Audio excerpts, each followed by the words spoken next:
It's Ivy Slater, and you're listening to Her Success Story podcast, a show where gutsy businesswomen share their success journey.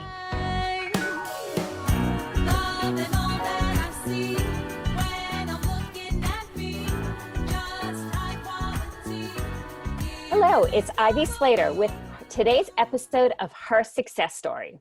For our listeners who have been following us for a while, we're in an amazing series right now. We are doing a series that is focused on women in finance. So it's a pleasure and a joy to introduce a colleague, a friend of mine, a woman I've gotten to know through the years, Eve Ellis. Eve is a wealth advisor and founder of the Matterhorn Group with William Blair's private wealth management. She joined the firm from Morgan Stanley. She holds multiple professional designations, including Certified Financial Planner, Certified Investment Manager Analyst, Accredited, and on and on. You're going to read all about how amazing she is in the show notes. More importantly, she's a woman who has been in the world of finance for many, many years. As I said, we're peers, so you could and I've outed myself at times here. One of the things I love about Eve, she's going to share today with us a little bit about her background in women in finance, as being a woman in the financial world for a long time, and what she sees in some of the passions that she takes hold of. We've done this in this series where we're talking not just with women and leaders of, their day-to-day nuts and bolts, but who they are and what really drives them. So Eve, thanks for being here today and welcome. Thank you, Ivy. It's great to be here. So share with us, where did you get started in the financial world? What drove you to pick this as a career path, a future? Well, actually, finance was my third career. So for me, it was a bit of a circuitous route. So let me take you back to 2001. During the Enron scandal, members of my own family and friends were caught making unwise financial decisions. For example, one had 75% of her investments in Enron stock. Ouch. And yes, it was an ouch. And I didn't know about it until after the fact. And I wished that I had known about it before then, although I didn't have the knowledge necessarily at that point to help. In college, I hadn't studied economics and math. I was an American Studies major. So, but I did know how to learn and how to do research, and felt that if I could gather the knowledge, I could have helped. At that particular time, I was running a web consulting company, which I did for 7 years. And that was already my second career. Initially, my first career was in tennis. I had played competitively and coached for several years. But as I see it, being a wealth advisor is really like being a coach. I'm just coaching people in a more important area of their lives, their financial lives, as opposed to coaching them with their backhands or serves. So I hope it's a more important area of their lives. I hope they see it as that way. But in 2002, I became a wealth advisor. And as I sometimes say, I'm kind of a coach on the importance of asset allocation. And so really what drove me to be a wealth advisor was, it was a challenge. I mean, it was the challenge to review what's happening in people's financial lives. How can I help keep them safe? How can I help them match their investments and other financial decisions to their own goals and objectives? So I guess it was those challenges that drove me to become a wealth advisor. It's interesting because after you have a few different careers, and again, a background that did not necessarily have economics and things like that in it, that's a big undertaking to get all the accreditations and certifications and studying, and that's a huge commitment, and not a month, 2 or 3 worth of work. No, that's really true. And I thought that I needed to get my CFP, become a certified financial planner, ASAP. And that, you're right, that was a lot of studying for a couple of years and passing a lot of tests. And I used to joke that I thought it was harder than 4 years of Yale. So, but I felt that I needed to gain that knowledge, and I was entering the profession late in my career, or later in life. And so, I mean, I was in my 40s, and I felt that, I needed to get as much knowledge as I could. So in entering a career like this in your 40s, what was the trajectory? Like, how did you start building that, at our point in life, you're running a major financial group? Well, initially, I built my practice. It was a solo practice then. Now I have a partner. And I just thought about everybody I knew. I mean, I had basically answered an ad at a large wirehouse, I can say Merrill Lynch, and they were looking for people going into second or third careers. They didn't want someone right out of college. So they wanted someone with experience. Oh, I like that. And interesting. as I remember it, now, again, this might just be my perception now, and it might be wrong, but as I remember it, the ad said, educators, entrepreneurs, attorneys, and accountants, come learn about being a financial advisor. And when I saw it, I thought, that's what I want to do. That did seem to me to be a coach, to be an educator. And so I was ready to make the leap, because, I mean, the web consulting company was a good company, but it was not actually a passion of mine. And, we'll talk about passion, because really what morphed into our team, the Matterhorn Group at William Blair today, was really about my passions driving what I wanted it to become. So initially it was doing financial planning and investments for individuals and families. And then later, meaning now, we're working still with families and individuals, but also with nonprofits, and really thinking more in terms of what we can do to make the world a better place. And so, yeah, go ahead, sorry. I had the pleasure of meeting you a bunch of years ago. I saw you speak at talk about nonprofits. We were both at a Dress for Success. Like, we're happy to give them a shout out at all times. Yes. Event, and you were speaking, and I was just I remember. I'm always, that person who loves to network and chatting with people at the table. I have no idea who sat at my table that day. I was riveted to what you were sharing. And it was just like, oh, it didn't matter how many people were in that room. You were talking to me. You were truly talking to me. And so share, first of all, hats off. And listeners, as you get to know Eve, she still does all her passions, because you can't reach her at certain times of the year because she's playing tennis and teaching tennis. just for 2 weeks. That's it. Just for the whole year. But it's always something that we have a good time talking about. But a woman who stays true to her passions, and what have you done in the financial world with your passions? Well, I think what happens is I've seen certain inequities and inequality, and it's not hard to see. But the idea is, instead of just seeing the numbers and seeing the statistics, for example, half of the workforce in finance is made up of women, and that sounds really good, 50%, but only 13% are in key executive roles and leadership roles in the finance world. So, when you look at a number like that, you can either look at it and say, oh, that's too bad, and then go about your business, or you can say, wow, we need to change this. We need to make that 50%. I mean, women are at least 50% of the talent pool. So, that inequity is part of the motivation for different strategies that we've started within our practice. So what used to be the Parity Strategy is now the Gender Parity Strategy, where we invest in companies that are strong financially. And I mean, first and foremost, we want to make money for our clients and our investors in it. But each company must have either a minimum of 3 women on its board or 3 women key executives. And we've been running it for 7 years now. And one does not need to sacrifice financial returns for social returns. But the idea is, how do we get to 50%? In that area, it's about how do we get to 50% of board positions going to women. Right now, it's 23% in the S&P 500.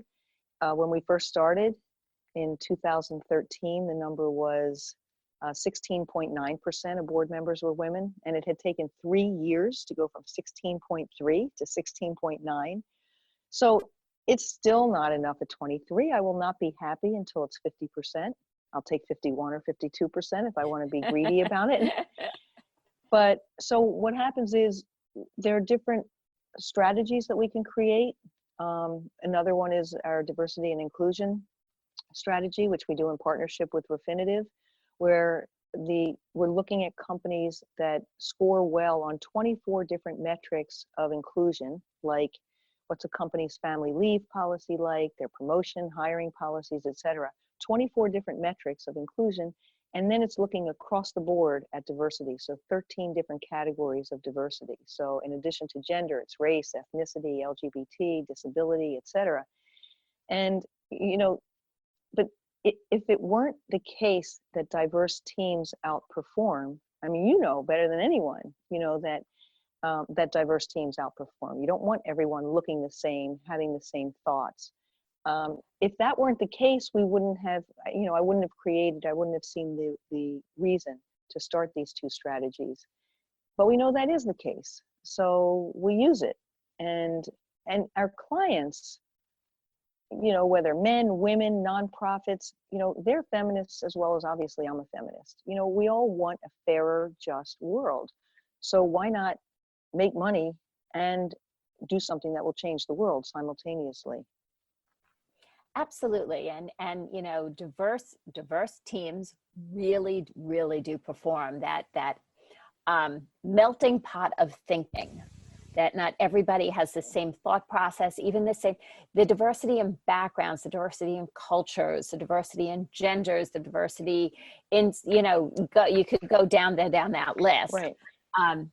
Just that, what this country was built on was the melting pot, and that melting pot of diverse, different points of view really ends for great leadership. It's true. I mean, if we really, really want a strong country and a strong world, then why not get the companies to do as well as possible? So let me ask you this. What has surprised you as being a woman in the financial world? If anything. Well, first, what has really surprised me is how gratifying it is to be a wealth advisor. I knew I would like it, but I didn't know what level, how gratifying it really would be. So, to have a client say, when can I retire? Or what kind of legacy can I leave to my kids or my grandchildren? Or even now, I mean, here during a pandemic, to have a nonprofit client say, how should we be looking at our asset allocation during this pandemic and afterwards if there's a recession? So, I mean, these questions are really pressing for clients and urgent for them. And I get to be in a position to try to help them. So I just feel like it's just so gratifying. And I mean, I do think that being a wealth advisor is a helping profession. I don't think people always look at the world of finance as helping, but you're totally helping people, businesses, but businesses are people too. So I just think, it's a great position to be in. I think that more women should enter for sure. It is a true position of being of service to others. Yes. And really there's, is. And that comes from a place of big heart and caring. And you also have to back it up with a good financial brain. Right. And so I just feel like it's just been so surprising to be so gratified in so many different ways. I mean, if you talk to a few clients a day, and yeah, you're really making a difference. I know it's a cliche, but you really are. And we've created wonderful bonds with our clients. And, to look at, let's say I looked at the asset allocation of a prospect last night, and I thought, wow, they're 83% in equities and they're nearing retirement. How scary, and I feel we will bring such value to them on day one. And that's a great position to be in. That's a really good position to be in. So, as we were talking about before, I mean, there's a bit of hand holding, and I just feel fortunate, really, really fortunate. So, what do you see for the future for women in finance? From where we were, but where we've made progress. What do we see as possible for tomorrow, and what would you like to see? Well, what I'd like to see is what I must see, which is that women start to enter it. I mean, if I were talking to a woman now who's interested or thinking about it, I would say, meaning entering the finance profession, I would say go for it. Not only go for it, we need you. Please enter this profession. And that there are so many areas that they'll find gratifying based on what their skills or interest is. So, for example, they could raise money for entrepreneurs. Well, that means entering venture capital. They could help existing businesses through private equity or investment banking. I've always found that investment research seems to me to be totally intellectually stimulating. And they could learn about investments and become a portfolio manager. The other thing, they could be, enter by being an auditor or go into accounting. But I want them to have their sights set on becoming a chief financial officer, if that's the route that they take. So I feel like I know what I have to see. I want to see 50% of women in finance in the key roles, to have that number be 50%. So there's so many different areas to go, and I just feel that they need to explore it. And we will see it as more become aware of these dismal numbers. Of course, I always want to plug that they should become a wealth advisor. If they like helping people, they should become a wealth advisor. They can help make somebody safer and make the world good too. So let me ask you this on a personal note. What has this, in going through a career shift in your early 40s and building out the Matterhorn Group and very successfully, what has been the impact on you personally? Oh, well, I think. Or how has this shaped who you are today? Let me rephrase that. How has it shaped who you are today? Well, first of all, when I came into the profession, I came in 2002 on the heels of lawsuits. Many women had sued large financial services companies for sex discrimination. So in the first place, I mean, I came in, I'm on their shoulders. If they hadn't done that, I don't think I would have been hired. So that's number one. Number two is when, as I said before, when I started to see the discrepancy in numbers, I gravitated towards gender lens investing and sustainable or impactful or socially responsible investing, or whatever you want to call it. There are differences, ESG, environmental, social, and governance focused investing. So inequities along the way made me think that there's this financial imperative and moral imperative to do something about it now, and meaning then. So it's completely changed. I mean, I get to match my passions with my work. Most people don't have the opportunity to do that. So it's completely changed who I am, because my work is, it's what I care about too. I mean, I care about my personal life as well, but I bring my work to my personal life, maybe too much, and my personal life and passions to my work. And I think it's a benefit to clients and to investors. I mean, I'm not right for everybody, let's face it. Right. And none of us in any service-based business is right for anybody. And in the same way, in choosing everything from a financial planner to an attorney to a CPA to a doctor or anything. Everybody, different people fit different people. And the greatest thing I'll always say is talk to people, you know, have, you know, because it's when somebody feels right for you. It was interesting. You know, my daughter is engaged and she's going through this process of having a lot of phone calls with different venues. And she's like, you know, Mom, I just spoke to this person and didn't get that right vibe. And I was like, that's saying something. If you're not getting a right vibe, you know, you're not. And that's the whole idea, is you have conversations with so many people in any kind of service base. And when you feel that right, said from our 20-something sect, when you feel that right vibe, your gut speaks to you. Yeah. No, it's really, really true. I mean, it has to be a good fit. I mean, I'll tell you that even when we moved to William Blair, which, as you said, we did recently, we wanted the right cultural fit.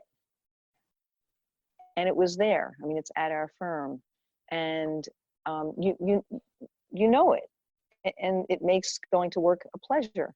I'm really looking forward to going back to the office instead of working from home all the time. But I hear you. and that will happen sometime. But I really feel like a cultural fit, a vibe, it's all. And I'm glad to hear your daughter saying it, because sometimes I think younger people don't emphasize it enough. And, you know, it's important. It's how, you know, work is how you spend so many hours a day. So it's got to be the right fit. So what tips do you have, or things to be aware of, for people who are considering a career in finance from any background? Oh, be open is the first one. Be open. I think that so many, and I will say so many women think they don't have the knowledge or can't get the knowledge, or they're afraid of the financial world, and there's nothing to fear about it. And to speak up. I mean, you know, maybe I speak up sometimes too much, but I feel like even when they're shut down in a meeting, speak up again. You know, you have to be more dogged than the guy next to you who gets the attention. And people, I think that others are open at some point in listening, or if they're not, you know, it's not easy for everyone, but look elsewhere. But I think be open to the financial world. It's not something that has to be scary. It's really, anyone can do numbers, you know? I mean, you have to be able to think, as you said, and you need to get the background and experience. But I think really being open and understanding that there's so many different areas to the quote financial world.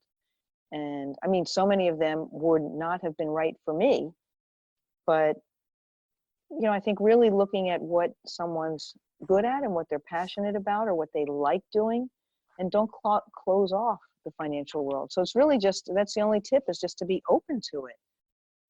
There's nothing else, just be open. So be open, go in and explore, check things out. Exactly. And, you know, I think one of the greatest things about Eve having you on with me today is showing is that's not just for 20-year-olds. It's not just for the teens who are thinking about it.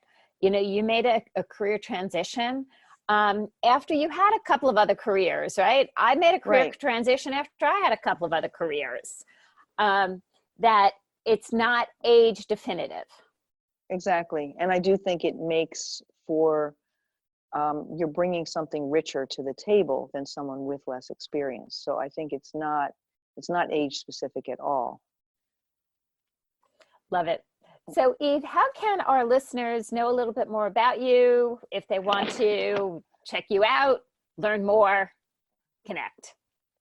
Well, they could come onto our website, which is, I think actually I gave you the link. So you have the link to the website. The link will be in the show notes.